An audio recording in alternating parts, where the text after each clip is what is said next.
I'm sitting here in Dan Kindig's booth, and we're going to do a little interview about black powder and the NMLRA and how he got his start. Morning, Dan. Good morning. What can you tell me about your start in muzzleloading, or how you got into all this? Well, Dad got us started in 1940, roughly, is when we got into the muzzleloading business, and couldn't get down here to Friendship until the war was over in '45, and so we've been here ever since. This is You were here as a little kid then? 8 years old when I first came down, and 62 years later, we've been here every year and still enjoying it. And, the rainy days like today aren't quite as much fun as the dry ones, but they've been a lot of both down here. I was going to say, we're used to rain down here. Rain is normal, absolutely. Yeah. Well, that's cool. Yeah. Now, your dad was Wes, right? Kindig, right? Okay. Started log cabin shop, and originally it was log cabin antiques, and then the antiques got phased out, and the muzzleloader stuff took over. Okay. So, so he was a vendor here maybe when they were selling out of trunks and stuff like that? there was nothing here. The first year that we were here, we had a small, well, not a lean-to tent, but a baker-type tent. Okay. And brown canvas. Nobody had thought about having white canvas and then making them look old or anything. Nobody cared. And, most everything else was just out of the back of the cars. Okay. And, no covered firing lines. The clubhouse had no floor, and it had just been moved in from the barn bank out to the north of the current ranges. And there was a restroom and one pump. The pump was on a bad well, and you never had anywhere near enough water even for that sort of thing. So that the lack of water here has been a long time problem. Until they finally got city water in, and then city sewer. It's the water forever. As long as there's been a chute here, there's been a water problem until recently. Yeah. So, My first trip here was in '76 or '77, and from then until, like you say, a few years ago, until they got the city water in, and then when they first put it in, even that they ran a 2-inch line for 40-some miles or something rather, and they still didn't have water, but now they got it all. Now I assume that you and your dad did it all. You shot and built guns and Dad sold never things shot and, much. He shot some, but he didn't shoot a lot, and he never built a gun at all. Sold a lot of parts to build guns, and did a lot of talking and helping and so forth. But as far as ever having built one, he just never did. You just had everything you needed. Yep. And early on, of course, there just weren't any new parts. It was all salvage parts, scavenge parts. You tore apart guns that today you would build back up and save, but at that time it tear the parts off it and build something else. And then that's looking back on it, it was not a good thing. But but that's the way we did. It's all there was. There just weren't new parts back in the 40s and 50s. I remember Jim Chambers said the first 4 guns he built, the only thing that was available were locks off of old guns. That's all there is. All there was. And then some guys like Ted Cole and then Russ Ham and some of the rest started making some locks, and state of the art then was pretty pathetic by today's standards, but it was better than nothing but old ones. And, I have a catalog of yours at home. How long have you put out catalogs? When did you start that? It must have been someplace in the 40s, mimeograph sheets. I'm not sure exactly what year the first one might have been. I think we've got some of everything in our archives up there, but someplace in the 40s started doing it. Someplace, and I'm not sure exactly when, we bought some sort of a printing press that we hand set the type for with a pair of tweezers, and I went through and did all of that, and Dad drew pictures, and it was sort of a fun thing, but only for 1 year. There was enough of that. It got old fast. Real quickly. Well, when I look around your shelves, I see a little bit of everything for whatever anybody might need. What we bring down here has evolved over the years, what most people ask for and what we sell, and there's always asking for stuff that you have but that you left can't at home. bring. Yeah, there's 10,000 square feet up there and 160 square feet here, and you can't do it. So, okay. You just bring what. Well, I've heard great things about Kitchen on the ground, kitchen on the ground. Cafeteria is now serving lunch. We have country fried steak, mashed potatoes and gravy, green beans or corn, beef and noodles, homemade pies, and plenty of ice cream. So come on out of the rain and get some lunch. Okay, you guys just got the menu for today. We'll probably clip that out, but in case we leave it in, why, now you know what we're going to eat.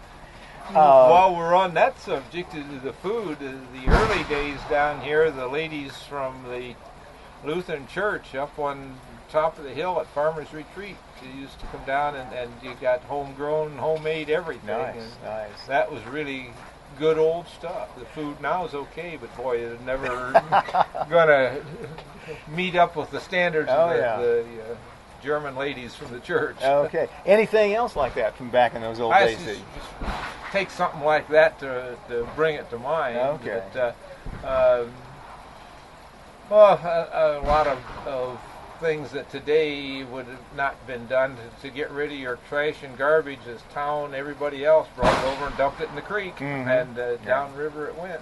Yeah. And we used to, as kids, of course it was nowhere near the people and no flea markets or anything, but we'd stand on the bridge over here and float bottles down the creek and shoot them with our modern rifles or muzzleloaders or whatever else. And now across Lockerty was farm ground then, nothing right? over there except private ground. Yeah, and no private primitive. Farm. No, there was no primitive.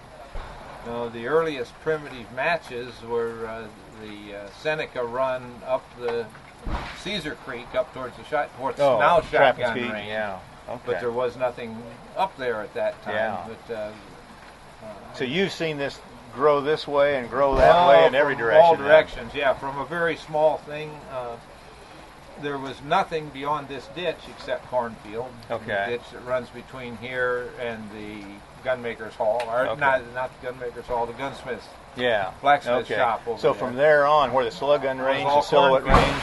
Yep. And it was used to steal sweet corn, only it wasn't sweet, it was field corn. And the same at the other end. This side of the pistol range was all cornfield. We didn't own anything beyond that. Okay. So it's kind of a small setup to begin. Very small by today's standards, yeah. What was the longest range distance you shot back yards. in those days? Okay. Yeah. Well, they made a really big deal about it, shooting at a Model T painted on the old bank barn out at maybe 200 yards. Okay.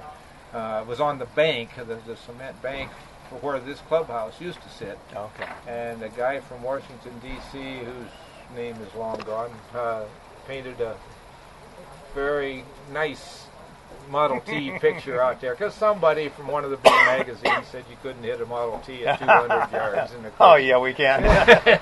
So we'll do it. Okay. And, so that was the really long range, and that was just to prove a point for Life magazine or somebody back then. Well, then I was going to say the gorning that was added then, that was probably the first 200-yard match then, as far as paper. Far and away. yeah, that was the earliest one of those. Okay. And most everything else was 100 yards and less, and a little bit of shotgun early on, but pistol was not. How about bench and slug guns? That came in a lot later? of bench, but slug guns came in later. I mean, they'd been used earlier, but down here it just was not a big thing at that time. Walter Grote would have been one of the earliest. Yeah, he round ball, and then he and several of the other fellas. Eddie Ballas and some of those fellas got the slug gun stuff going. Oh, that's interesting to hear all that old stuff. Yeah, and there was nothing at all on the primitive side, and the primitive dress was not primitive as it's known today, but the folks would dress up in old-time finery and have a small short parade into the church in town. It's now the Bear Creek Baptist in there, and then Sunday mornings they'd go into church. Now, did they stop the matches for Sunday morning then? wait till church was over before they shoot again out here. Yeah. It's kind of a much more laid back setup as far as competition then. Oh, my word, yes. Yeah. And Red Ferris, one guy scored all the targets, and they were just well, of course there weren't that many targets shot either. Yeah. One guy could score them all. Yeah. If you had 100, 150 competitors, like it was in the early days, it was a big shoot. Yeah. Was it a whole week long back then? No, the fall one started. I'm just trying to remember the national championship, something like Thursday or Friday before Labor Day and end Labor Day. Okay. And the spring shoot was a 2-day one. Okay. Sometime in May. I see. And then each of them kept getting 1 day longer, 2 day longer, and just on and on and on. And then the matches were added, and it took more time to get everything shot. Oh, yeah.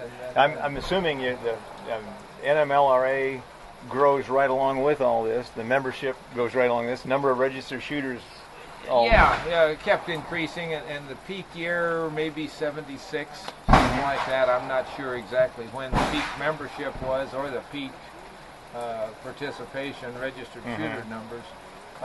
They used to inflate the registered shooter numbers by registering guys who were in the service and in Germany or in wherever, and so there were some rather fictitious early on numbers, and we reached a peak maybe of membership of 28,000, something like that. And sadly declining now because there's no kids, there are very few kids getting in it, and all us old graybeards are.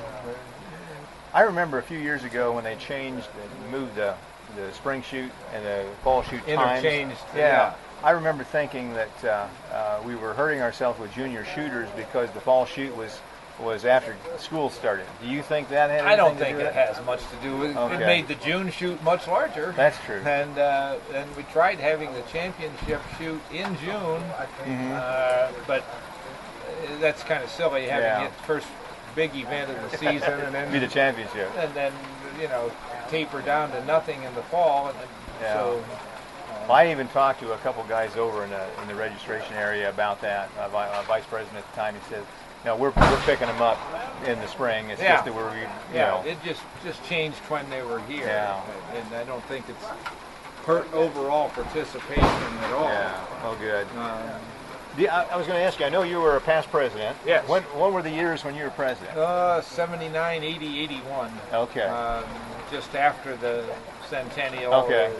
Well, this bicentennial is kind of what brought me down here. Sure. And, it brought a lot of folks down here, and that bet. was one of the peaks of things. Okay. And we were just starting to really try to go national at that time in order to get outside interest and sponsor shoots outside the friendship and so forth. And that was a big thing. Interesting times back then. Oh yeah, a lot of growth at that time. Just before that's when we first built the office building across there. That was when Al Hill was president. The perimeter range was purchased prior to you being president, or was it? Yes. Okay. Yeah. The 204 was, and then the 64 acres purchase was both just before I became president. Okay. Who was president after you? Max Vickery? No. He was before. Oh, he was early. Yeah. Okay. Gentleman from Tennessee, chief of the fire department. But we're not getting old. I can't. That's not why I can't remember this. Oh, well, that's okay. We were having trouble finding somebody. Is that right? And he took over and did a great job. I know.